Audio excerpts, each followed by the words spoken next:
Okay, the next thing we're going to work on our second method. So we've talked about graphing to solve quadratics. Now we're going to look at factoring to solve quadratics. And so we've talked about factoring, and we're going to view how to factor. But the question is once you factor, how do you solve it from there? And so our big key here is the zero product property. And it says that if I'm multiplying two things and my answer is 0, then either the first number is 0, the second number is 0, or they're both 0. And so we always look at both circumstances, so that way we could figure out our two possible answers for our x. So here I've got 1 times another equal to 0. So that means either the first one is equal to 0, or the second one is equal to 0. And we're going to look at both as a possible option. So I solve each equation. I add 7 on both sides. So here I get an answer of x equals 7. Here I minus 2 on both sides. So I get an answer of x equals negative 2. And those are both possible answers. So typically I'd write that as x equals 7 comma negative 2.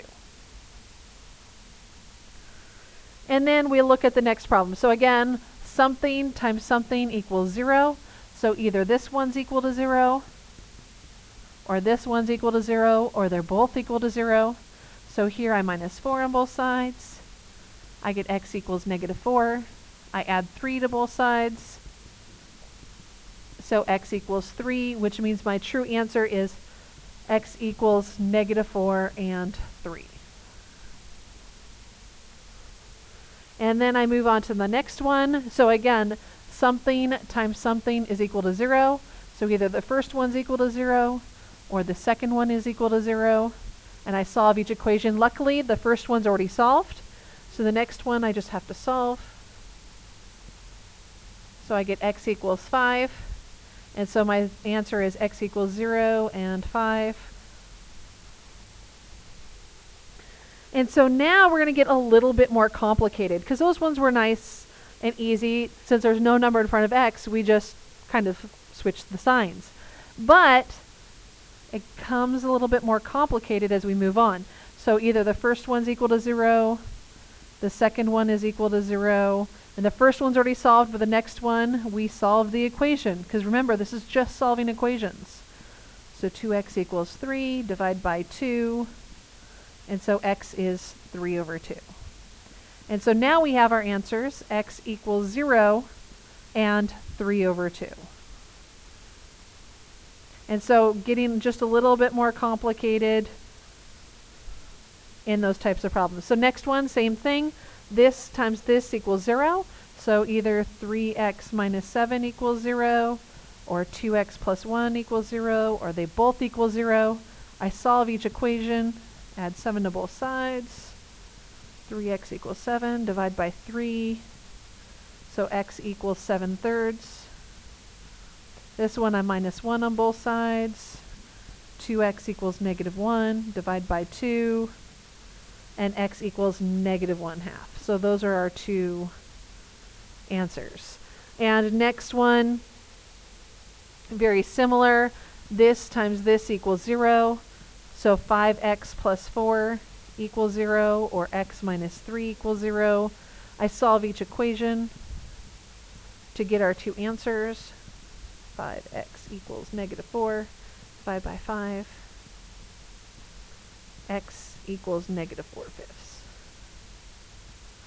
Add 3 to both sides.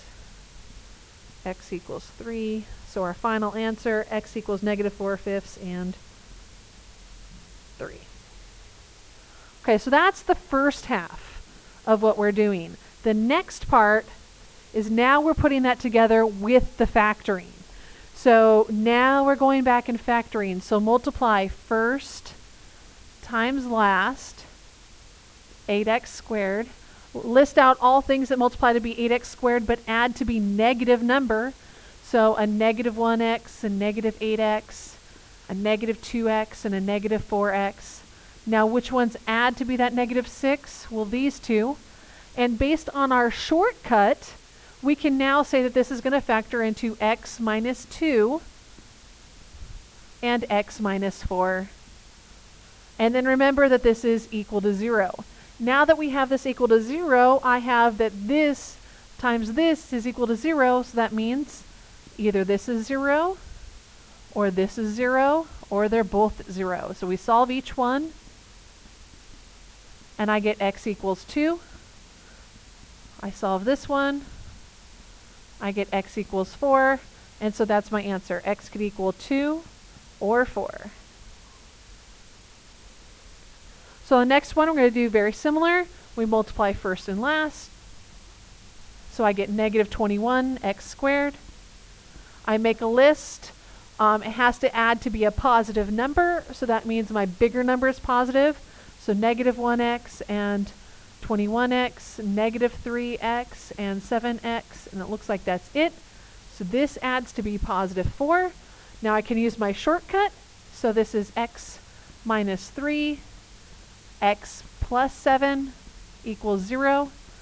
And now because I have two things multiplied equal to 0, either the first one is equal to 0 or the second one is equal to 0, and I solve each one. So x equals 3 on the second one, x equals negative 7, so that means our answer is 3 and negative 7. Okay, so now we've done the easy ones. Now we have to remind ourselves of how do we factor the hard ones. How did I know they're hard? It has the number in front of x squared. So like all the other problems, we multiply 3x squared.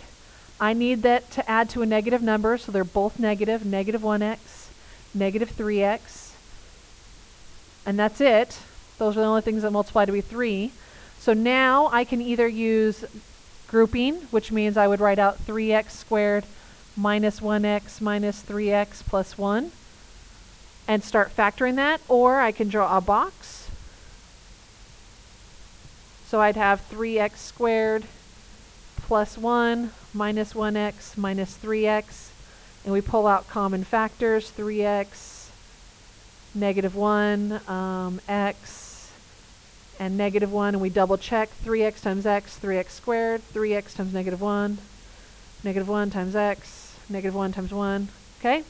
Or here, common factor is x, common factor is negative 1. How do I know it's negative? If this is negative, this has to be negative. So we factor out x to get 3x minus 1, factor out negative 1 to get 3x minus 1. Those are good, so we get 3x minus 1. And what's left behind? X minus 1, which is good because this matches what we have here, 3x minus 1, x minus 1. Now because the whole thing is equal to 0 from right here, now we take the first one, set equal to 0, the second one, set equal to 0, and solve each equation.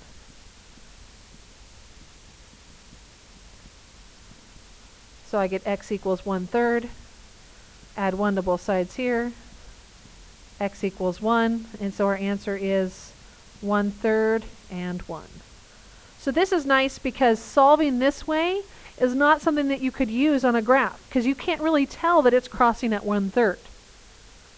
You could actually say it's half when it's truly 1/3. So this gives us a more exact method of solving.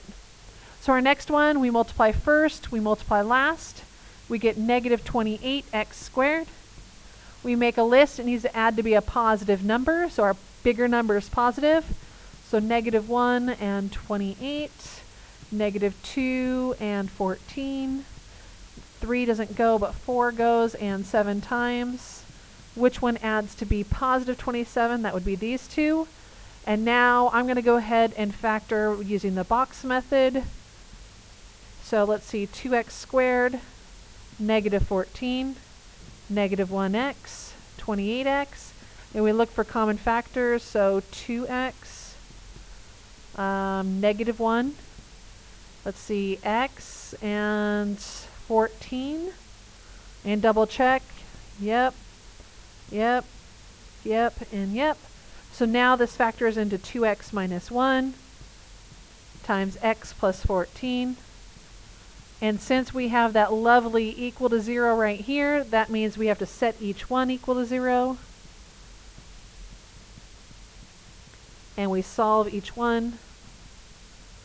So here we have a negative 14, And then over here I add 1, divide by 2, so x is 1/2.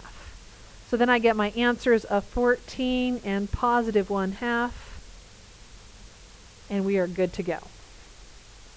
So that's what we're going to be working on. We have 2 class periods to go over this just to make sure that we're right there, but they are shorter periods, so let's make sure that we stay on top of it.